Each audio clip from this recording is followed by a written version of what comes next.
Capítulo 14. Equilibrismo. En 1976, después de 2 años en la ciudad de la eterna primavera, decidí regresar al Distrito Federal. Era septiembre y por azar me enteré de que existía una escuela de traducción e interpretación. Aunque desde pequeños mis hermanos y yo habíamos interpretado para papá y mamá, no tenía ni la menor idea de que eso se estudiara, mucho menos que fuera una profesión. Decidí investigar. Aprendí que en México era una ocupación tan antigua como históricamente polémica, desde que hacía más de 5 siglos el soldado y cronista Bernal Díaz del Castillo llamó los lenguas a los primeros intérpretes de esta parte del mundo, Jerónimo de Aguilar y la ahora tan satanizada como admirada Malintzin, la Malinche o Doña Marina. Fueron ellos quienes patentaron un sistema triangular. La joven indígena interpretaba al maya de su lengua materna, el náhuatl, para que el español hiciera la transferencia a su idioma, obvio, el español.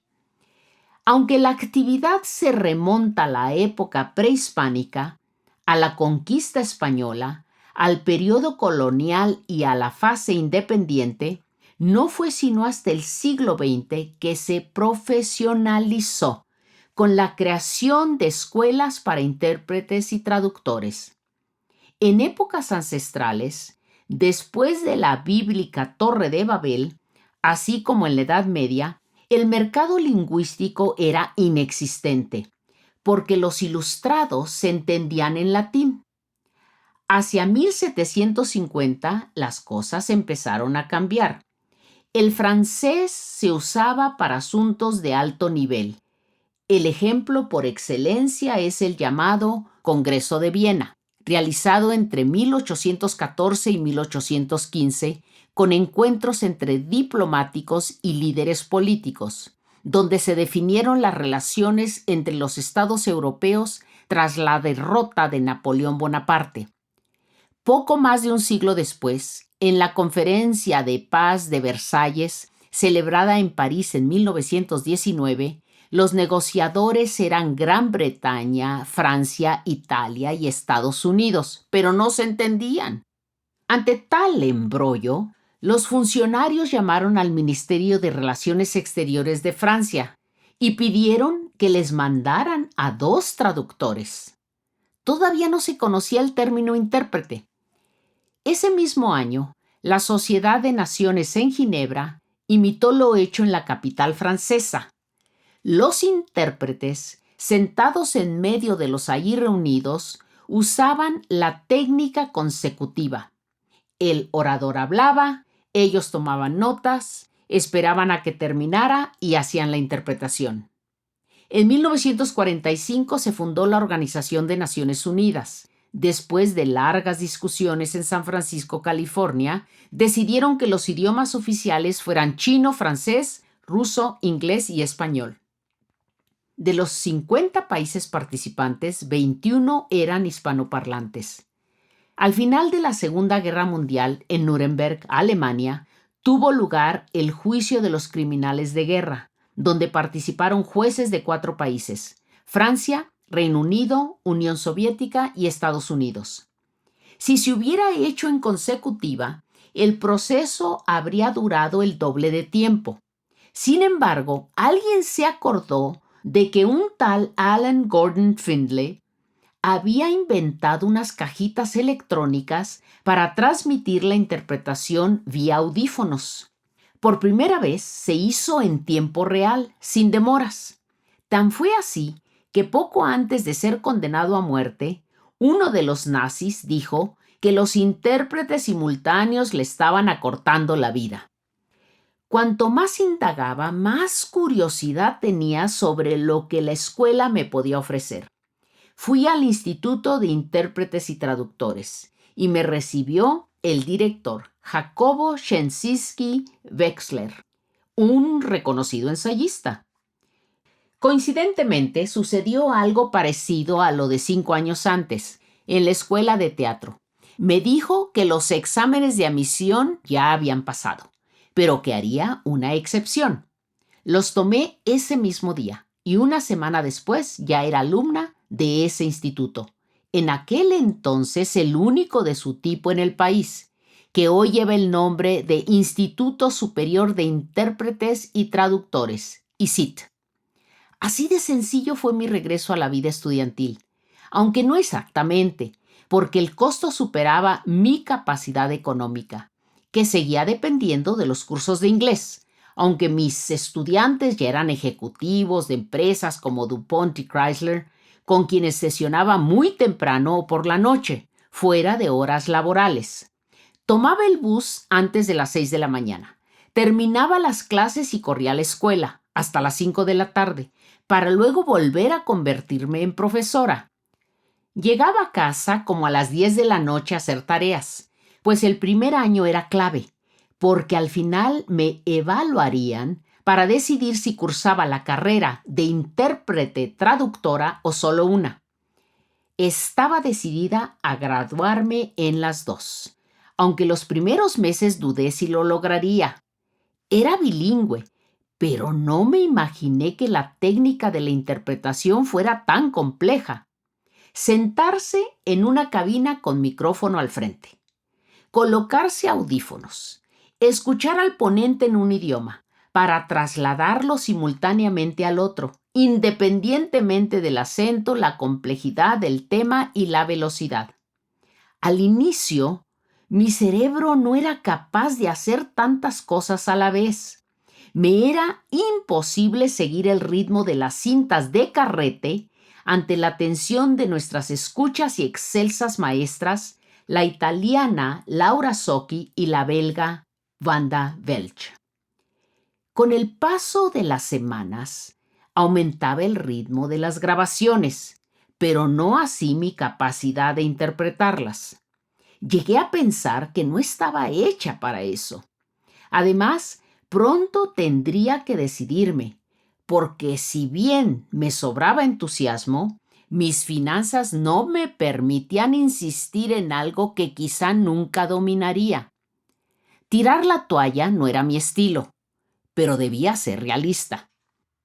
En ese dilema estaba cuando, como a los 6 meses de carrete tras carrete, me llegó el momento eureka. Recuerdo, por ejemplo, cuando mi cerebro captó la técnica de la interpretación simultánea, ecuación que requiere de capacidad lingüística, estudio, concentración y mucho arrojo. El Instituto de Intérpretes era un mosaico socioeconómico. Asistían hijos de diplomáticos con chofer, aunque la gran mayoría éramos clase medieros. Algunos combinábamos trabajo con estudio, como por ejemplo el jocoso argentino Roberto Donadi, quien iba un año adelante de mí. Siempre agradeceré su generosidad, pues me compartía contactos de alumnos de inglés y al darse cuenta de que ya había afianzado la técnica, también me pasaba eventos que él no podía interpretar. Un gran che. Antes de aceptar el trabajo hablaba con los profesores y pedía permiso para ausentarme unos días. Siempre me lo concedían, aunque me advertían que no fuera a perder ningún examen, lo cual nunca sucedió. Por otro lado, los sinodales expertos en ingeniería, medicina, física y mercadotecnia, entre muchos otros temas, nunca se quejaban de mis resultados, aunque solamente yo sabía el delicado equilibrismo en que vivía. Si bien todos los veranos regresaba de probo con ahorros para varias colegiaturas, económicamente siempre estaba muy limitada. En una ocasión, que me faltó dinero, mis siempre aliadas Teresa Flores y Marcela Rodríguez me ayudaron a rifar una pistola secadora de pelo, lo cual me trajo muy buena suerte. A los pocos días, Chensinski me informó que en reconocimiento de mi desempeño había decidido becarme el último año. Sueño vuelto realidad.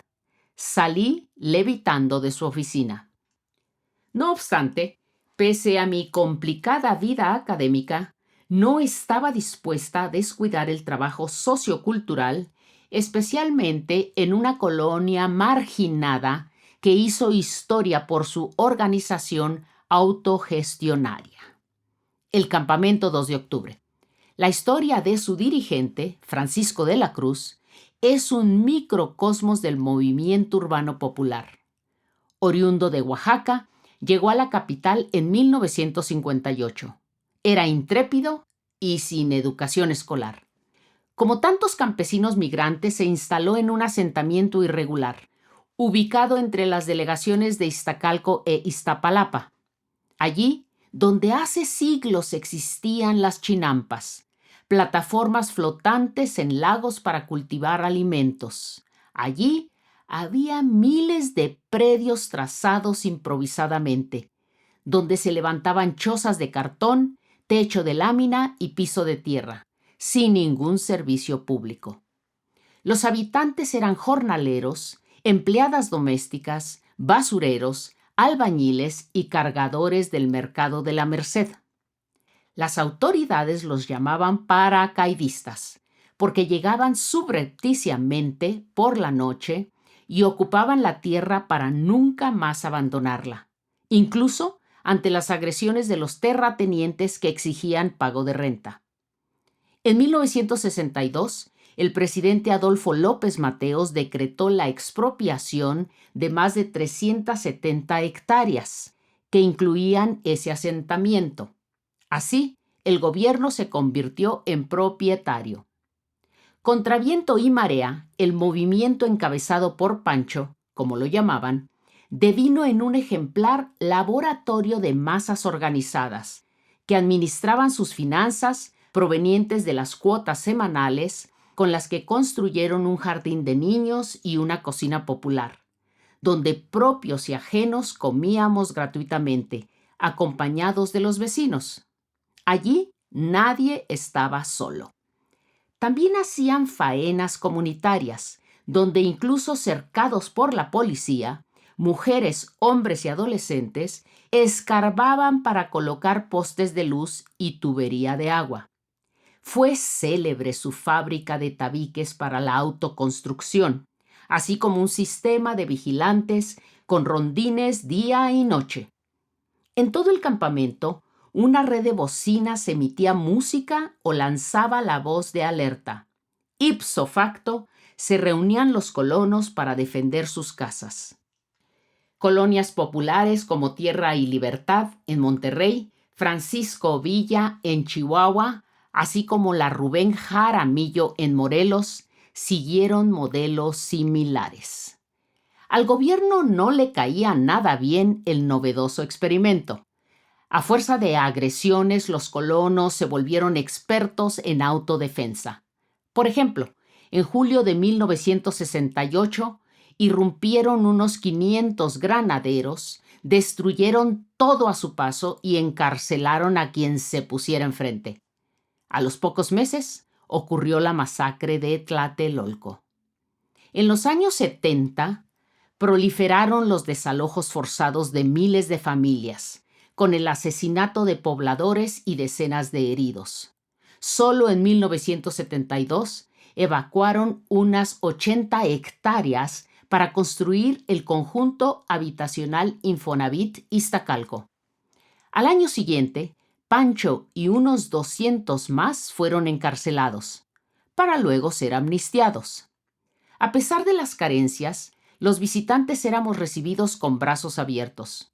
No había día en que no llegaran estudiantes, obreros, cineastas, campesinos, reporteros, perseguidos políticos y artistas, sin mencionar a curiosos de todo el país, interesados en conocer cómo era vivir en autonomía, en una de las urbes más pobladas del planeta.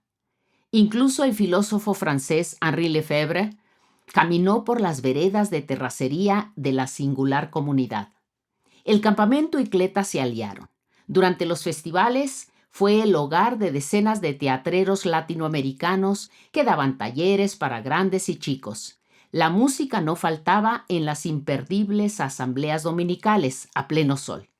En el templete Se entreveraban diálogos políticos con la guitarra de cantantes como Gabino Palomares, Los Nacos, León Chávez Texeiro, Antar López, Maica, José de Molina, Amparo Ochoa y la pionera de la canción protesta Judith Reyes, que allí fincó su hogar, donde falleció en 1988. En su multitudinario entierro, las lágrimas fueron de quienes ella siempre había defendido. Era total la lealtad de la gente hacia su incondicional representante. Si bien, al llegar a la capital, De la Cruz había sido mozo, boxeador y novillero cornado, dándose cuenta de su compromiso, los seguidores lo apoyaron para que fuera a la primaria, secundaria y preparatoria nocturnas. Luego se encargaron de la manutención de su esposa Daría y 5 hijos, con tal de que asistiera a la Facultad de Derecho de la UNAM.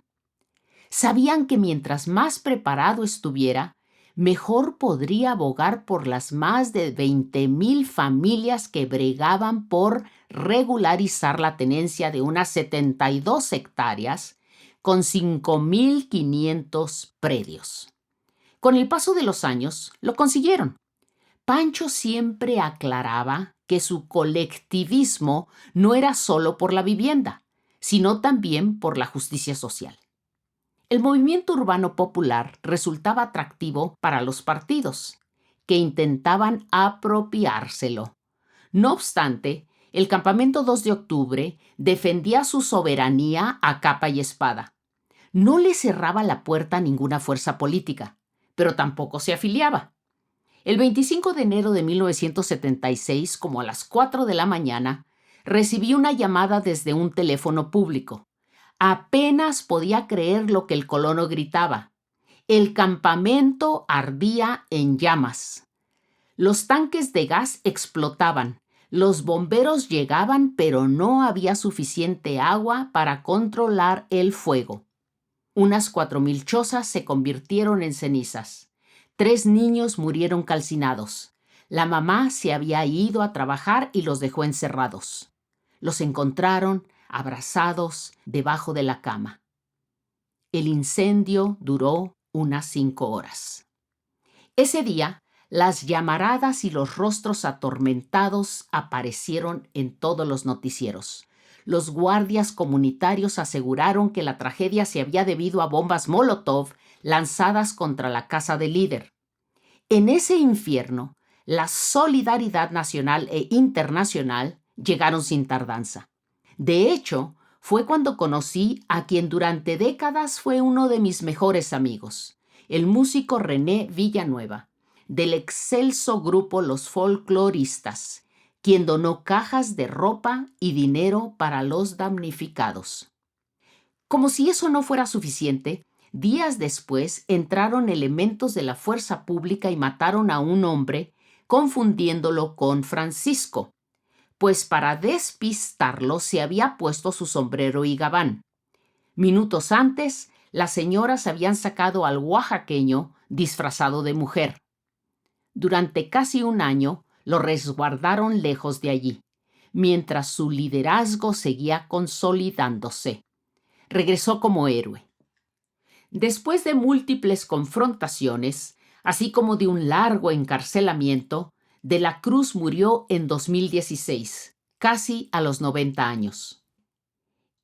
Entre quemazones y estudios, mis años en el IIT pasaron rápidamente. En 1979 terminé la carrera y me puse a hacer maleta.